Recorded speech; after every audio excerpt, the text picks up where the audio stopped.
Good morning everyone. आज हम देखेंगे डीएलएड फर्स्ट ईयर का सब्जेक्ट F2। इसका एक वीडियो पहले भी बन चुका है जिसमें हमने सीखा था बचपन की अवधारणाओं को और बचपन के सामाजिक परिपेक्ष को। तो बचपन का सामाजिक परिपेक्ष जो होता है वह समाज से मिलता है और बचपन की अवस्था जो होती है जन्म से किशोरावस्था तक चलती है। और आज हम इस वीडियो में देखेंगे बचपन को प्रभावित करने वाले सामाजिक कारक। बचपन का क्या है? बच्चा जब जन्म लेता है तब से वह समाज में ही रहता है, उसे समाज में ही रहना होता है और समाज का ही प्रभाव उस पर पड़ता है। तो आज हम उसी प्रभाव के बारे में बात करेंगे। तो यहाँ पे हम 4 पॉइंट पे डिस्कशन करेंगे कि इन सब का बचपन में क्या प्रभाव पड़ता है। तो जिसका पहला है परिवार। परिवार या घर। परिवार या घर से हम समझते हैं अपनापन। घर सिर्फ ईंट और पत्थर से बना हुआ नहीं होता है, अपने लोगों से बना हुआ होता है। परिवार जो होता है जिसमें अपने लोग होते हैं, माँ पापा, भाई बहन, दादा दादी, नाना नानी, इस तरह के जो भी लोग होते हैं वो हमारे परिवार होते हैं, हमारे रिश्तेदार, ये हमारी फैमिली होती है। और फैमिली का बचपन में बहुत प्रभाव पड़ता है क्योंकि बचपन की अवस्था ऐसी अवस्था है जिसमें बच्चे में सर्वांगीण विकास होता है। बच्चे के अंदर विकास के हर पहलू का विकासात्मक चरण चलते रहता है। बचपन में हम सीखते हैं, सीखने का प्रयास करते हैं और परिवार वह स्थान है जो हमें सीखने का प्रथम स्थान देता है। परिवार ही वह स्थान है जो बहुत सी बातों को हमें सिखाता है। अगर हम गलती करते हैं तो टोकता है, समझाता है और उसके बाद हमें सही करने को बताता है। इसी परिवार के अंदर रह के हमारे अंदर नैतिक व सामाजिक प्रशिक्षण होता है। नैतिक गुणों का और सामाजिक गुणों का अधिक विकास होता है। इसका सबसे मुख्य साधन है परिवार, घर। पहले बच्चा क्या है? भाषा सीखता है, फिर वह भाषा के माध्यम से नैतिक और सामाजिक नियमों को सीखता है। यह परिवार के ढंग, व्यवहार और परंपराओं के अपनाता है। जैसे जैसे बच्चा बड़ा होता जाता है वैसे वैसे अधिक उत्तम नैतिक और सामाजिक प्रशिक्षण प्राप्त करता है। बचपन का यह काल ऐसा काल होता है जिसमें बच्चा बहुत कुछ सीखता है, बहुत कुछ समझता है और गलतियां करने के बाद उसे सुधारता है। अनुकूलन करना। अनुकूलन वातावरण में अपने आप को ढालना अनुकूलन होता है। तो बच्चा इसी में अनुकूलन करना सीखता है। बालक घर में ही दूसरों के साथ तालमेल बिठाना सीख जाता है। समाज के साथ व्यवहार का आधार सीखता है कि समाज में हमें किसके साथ कैसा व्यवहार करना है। मूल्यों व आदर्शों का विकास होता है। बच्चे में मूल्यों व आदर्शों का विकास होता है परिवार के माध्यम से। घर में ही बालक सहायता, सहानुभूति, क्षमा, सच्चाई आदि आदर्शों को देखता है और उसे अपनाता है। मेरे माँ, पापा, दादा, दादी क्या कर रहे हैं, कैसे कर रहे हैं, इन सारी बातों को वह देखता है और सीखता है। तो ये बहुत इफ़ेक्टेड है कि बच्चे में बचपन में परिवार का प्रभाव अत्यधिक रहता है, क्योंकि यह सारे गुण जो उसमें होते हैं वह उसके लाइफ टाइम तक चलता है और उसके जो भी आदतों का निर्माण होता है वह अपने परिवार के द्वारा होता है, परिवार में रहने वाले लोगों के द्वारा होता है। वह अपने परिवार के सदस्यों के कुछ आदतों को अपना लेता है। आदतों को छूत के रोगों के समान होती है। एक बार लग जाए तो लग जाती है। अतः आवश्यक है कि माता पिता अच्छे व्यवहार का अपने बच्चों के सामने उदाहरण रखें, जिससे कि उनके अंदर भी अच्छे व्यवहार की, अच्छी गुणों की, अच्छी आदतों का निर्माण हो। पसंद व रुचियों का विकास भी परिवार के अंतर्गत होता है। बच्चा परिवार में ही होता है तो अपनी पसंद, रुचि खुल के अपने परिवार से बोलता है, कहता है। उसे निश्चित रूप से ऐसी वस्तुओं में रुचि होने लगती है जो उसे करना पसंद होता है और वह परिवार में देखता है, करते हुए सीखता है। तो ये हम परिवार की बातें कर रहे हैं जो बचपन में बहुत प्रभाव डालता है। दूसरा अगर हम बात करें तो विद्यालय में, विद्यालय जो होता है बच्चे के सर्वांगीण विकास में महत्वपूर्ण भूमिका निभाता है। क्यों?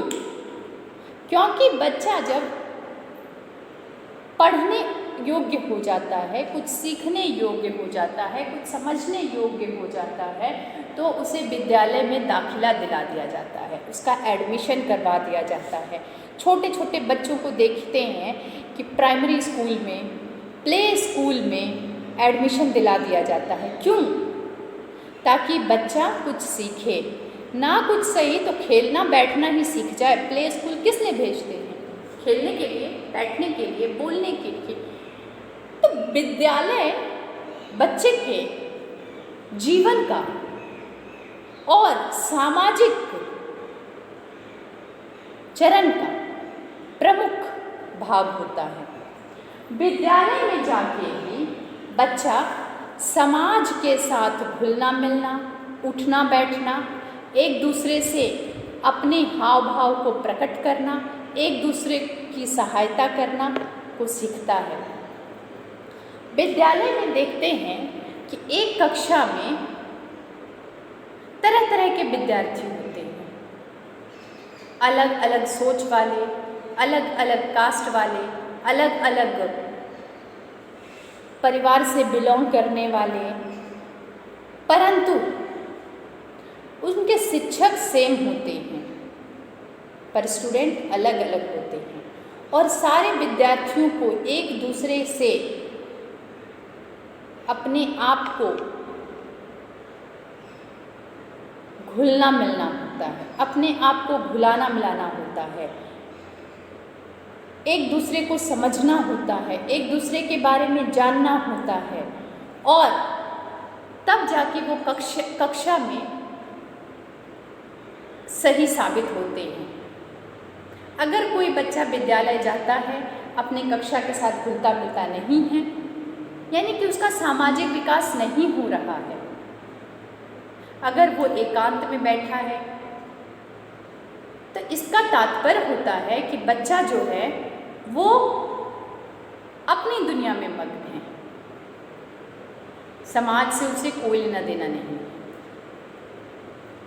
परंतु बच्चे को कक्षा में जाने के बाद घुलना मिलना चाहिए, एक दूसरे का हाव भाव जानना चाहिए, उनके रस्मों रिवाजों परंपराओं के बारे में समझना चाहिए, समझते भी हैं, और शिक्षकों की उनकी मदद करनी चाहिए। विद्यालय जो होता है एक शास्त्र होता है, एक बच्चों में सारे गुणों को विकसित करने का जरिया होता है, जो विद्यालय में बच्चे में शिक्षक द्वारा किया जाता है। विद्यालय में सांस्कृतिक का विकास होता है, क्योंकि विद्यालय में पढ़ाई के अलावा बहुत सारी को एक्टिविटी करवाई जाती है, अनेक प्रकार के क्रियाकलाप कराए जाते हैं, स्पोर्ट होता है, डांस होता है, सिंगिंग होता है, इस तरह के अनेक कार्य विद्यालय में होते रहते हैं। और इन सब कार्यों में बच्चे जब पार्टिसिपेट करते हैं तो वो एक दूसरे की संस्कृति को समझते हैं, एक दूसरे के साथ अपनी भावना को प्रकट करते हैं, वातावरण की अवस्थाओं को समझते हैं। विद्यालय के छात्रों में वातावरण शुद्ध, सरल और सुव्यवस्थित होता है। इससे छात्रों की जो गति है, स्वास्थ्य और उनकी शैक्षिक गतिविधि पर प्रभाव पड़ता है। ऐसा वातावरण शिक्षा और कोई साधन नहीं प्रदान करता। यह वातावरण जो होता है शिक्षा प्रदान करता है, हर प्रकार की शिक्षा प्रदान करता है। विश्व को जोड़ने की कड़ी विद्यालय से मिलती है। तो विद्यालय को हमने जान लिया, और इन सारे गुणों को बच्चे के अंदर आने के बाद बच्चे में सामाजिक विकास होगा और उसका सामाजिक प्रभाव पड़ेगा बचपन पर। तीसरे पॉइंट की हम बात करते हैं समाज। सामाजिक कारक में एक समाज भी आता है। समाज जो हमसे, आपसे, लोगों से बनता है, ये ना हुआ समाज। समाज में भिन्न भिन्न तरह के लोग रहते हैं, भिन्न भिन्न तरह के नियम कानून होते हैं, भिन्न भिन्न तरह के लोगों की मान्यताएं होती हैं। कोई कुछ मानता है, कोई कुछ मानता है, सब अलग अलग तरह की मान्यताओं को धारण करते हैं, परंतु रहना सबको समाज में है। कहा भी जाता है कि मनुष्य एक सामाजिक प्राणी है। क्यों? क्योंकि चाहे कुछ हो जाए, उसे रहना समाज में ही है। तो इसलिए समाज जो होता है सामाजिक कारक है बचपन का, क्योंकि बचपन में बच्चा जो समाज में देखता है, सुनता है, समझता है, वही वह धारण करता है और वह उसे आगे जाकर स्थायी रूप में धारण कर लेता है, ना कि कुछ क्षणों के लिए। तो ये समाज की बातें हो गई। अब हम बात करते हैं पड़ोस। पड़ोस से क्या समझते हैं हम? पड़ोसी, घर के बगल वाला, हमारा आस पड़ोस। देखिए, पड़ोस का तात्पर्य होता है कि जो हमारे घर के बगल में रहता है उसे हम पड़ोसी कहते हैं, और पड़ोसी ही हमेशा आपके काम आता है। रिश्ते नाते रिश्तेदार, दोस्त सब आपसे दूर रहते हैं, परंतु जब ज़रूरत पड़ती है तो पड़ोसी काम आता है। और बचपन में सामाजिक विकास में, मनोसामाजिक में ये बहुत महत्वपूर्ण रोल प्ले करता है। बचपन में बच्चा अपने पड़ोसी से बहुत कुछ सीखता है, उसे समझता है। कोलकाता में एक कहावत है कि भले ही आपका रिश्तेदारों से झगड़ा होता हो, परंतु पड़ोसी से नहीं करनी चाहिए। जानते हैं क्यों? क्योंकि पड़ोसी आपको काम देता है समय के अनुसार, और रिश्तेदार जो हैं कभी कभी आते हैं तो कभी कभी आपके काम आएंगे। अगर आप झगड़ा कीजिएगा रिश्तेदार के साथ तो वो कभी कभी आएंगे और कभी कभी झगड़ा करेंगे, वापस चले जाएंगे, आप भी फ्री वो भी फ्री। परंतु जब आप पड़ोसी से झगड़ा कीजिएगा, पड़ोसी से टेंशन रखिएगा, वाद विवाद रखिएगा, तो लाइफ टाइम आप टेंशन में रहिएगा, क्योंकि रोज रोज का होगा, समय के साथ तो ये जाएगा नहीं, वो भी वही है आप भी वही हैं। इसलिए कोलकाता की कहावत को 100% राइट माना जाता है, कभी भी पड़ोसियों से झगड़ा नहीं करना चाहिए, क्योंकि इसका बच्चों पे प्रभाव पड़ता है, हम पे भी इसका गलत असर पड़ता है। अगर हम टेंशन में रहेंगे तो किसी भी कार्य को सही ढंग से नहीं कर पाएंगे, सही रूप में नहीं कर पाएंगे, और बचपन पे इसका बहुत अधिक प्रभाव पड़ता है। इसकी वजह से बच्चे के मन में पड़ोस के लिए गलत धारणाएं बन सकती हैं। अगर अच्छी बातें होंगी, अच्छे रिलेशन रहेंगे तो अच्छी धारणाएं बनेंगी, गलत बात होगा, झगड़ा होगा, टेंशन होगा तो बच्चे की अवधारणा जो है पड़ोस को लेके गलत बन जाएगी। तो इस तरह हमने सामाजिक कारक को समझा। बचपन में बचपन को प्रभावित करने वाले सामाजिक कारक को समझते हैं, जिसमें था परिवार, विद्यालय, समाज और पड़ोस। Thank you.